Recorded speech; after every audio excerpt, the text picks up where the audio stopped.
अध्यक्ष जी, इतना महत्वपूर्ण बिल है, महिला सशक्तिकरण से संबंधित महत्वपूर्ण। अधीर रंजन जी सुनिए, 2 मिनट सुनिए, मैं वही बोल रहा हूं। अध्यक्ष जी, the constitution 128th amendment bill 2023, it's a very important amendment, it's a very important bill. Adhir Ranjan ji सुनिए थोड़ा, आर्टिकल 239AA हम इसमें इंसर्ट कर रहे हैं, जिसके माध्यम से 33% महिलाओं को रिजर्वेशन मिलेगा। किसमें? The national capital territory of Delhi. उसके बाद हम आर्टिकल 330A में अमेंडमेंट कर रहे हैं, जिसके माध्यम से लोकसभा में reservation of seats for schedule caste and schedule tribe, जो प्रावधान पहले से है उसी में ही हम 33% महिलाओं के आरक्षण की बात कर रहे हैं। उसी में हम 33% महिलाओं के आरक्षण की बात कर रहे हैं। एक आर्टिकल 332 है, जिसमें रिजर्वेशन जो दिया हुआ है इसमें असेंबलीज के लिए, उसमें भी स्टेट लेजिस्लेटिव असेंबली में 33% महिलाओं के लिए आरक्षण की व्यवस्था कर रहे हैं। ये बहुत इंपॉर्टेंट बिल है। और फिर आर्टिकल 334A में एक नया हम क्लॉज जोड़ रहे हैं, जिसके माध्यम से इस महिला रिजर्वेशन की जो अवधि होगी वो 15 साल के लिए होगी। उसकी यदि बढ़ाना होगा तो संसद इसको अधिकार होगा वो बढ़ाने का। मैं इसके माध्यम से कहना चाहता हूं, आपको एक समझाना चाहता हूं धीरज जी। अभी जैसे 543 नंबर है, it is already there in the you can see in the supplementary list of the business, you can see in the supplementary list of the business. देखिए 543 नंबर है अभी, उसमें Balu ji you can see now, you can see now, bill also in your hand, Balu ji you can sit now। 1 minute Arjun ji, आज bill introduce हो रहा है, केवल कल बिल पर बिल डिबेट होगी जब आपने विचार रख करना। अर्जुन जी मेघवाल।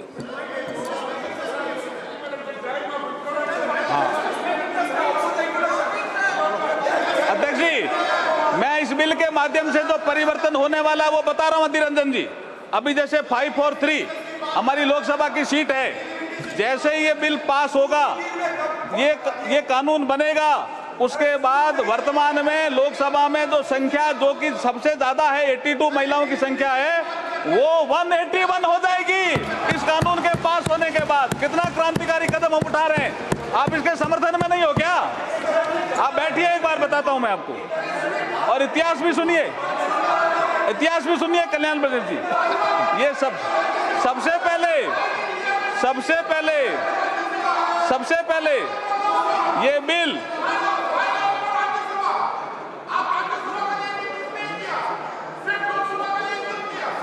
राज्यसभा में भी करेंगे हम। अब आप सुनिए कल्याण जी, राज्यसभा में बुलाएंगे। देखिए सबसे पहले ये बिल, मैं इतिहास बता रहा हूं उसका। सबसे पहले ये बिल सितंबर 96 देवेगौड़ा जी के समय आया, वो भी 11वीं लोकसभा में। उसके बाद दिसंबर 98 में माननीय अटल बिहारी वाजपेयी की जब सरकार थी तब आया, वो 12वीं लोकसभा में।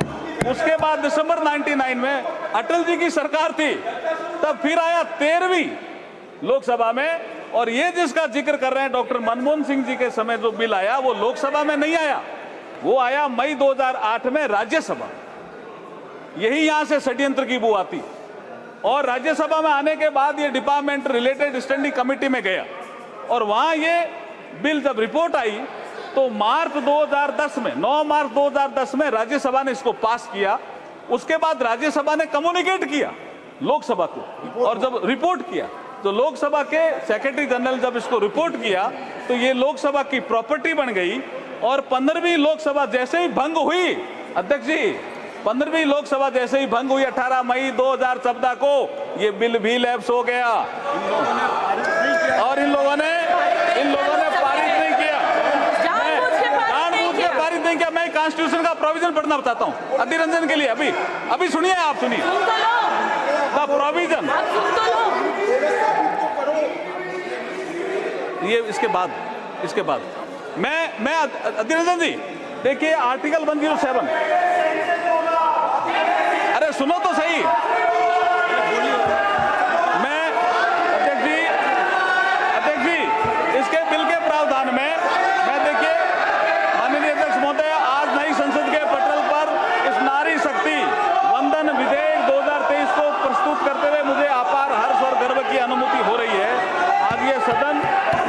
शक्ति को लोकसभा और राज्यसभा में 33% भागीदारी देने का साक्षी बनेगा।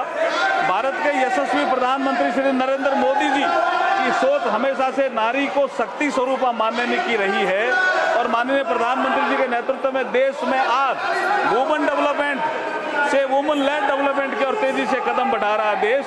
आज हर क्षेत्र में, चाहे वो अंतरिक्ष हो, सेना हो, पुलिस हो, खेल जगत हो, उद्यमिता हो, व्यवसाय हो, साहित्य हो, कला हो, महिलाएं प्रभावशाली नेतृत्व करके देश को गौरवान्वित कर रही है। आज हम प्रधानमंत्री मोदी जी के नेतृत्व में नारी शक्ति बंधन विधेयक प्रस्तुत कर सच्चे अर्थों में नारी शक्ति को उनका अधिकार देने जा रहे हैं।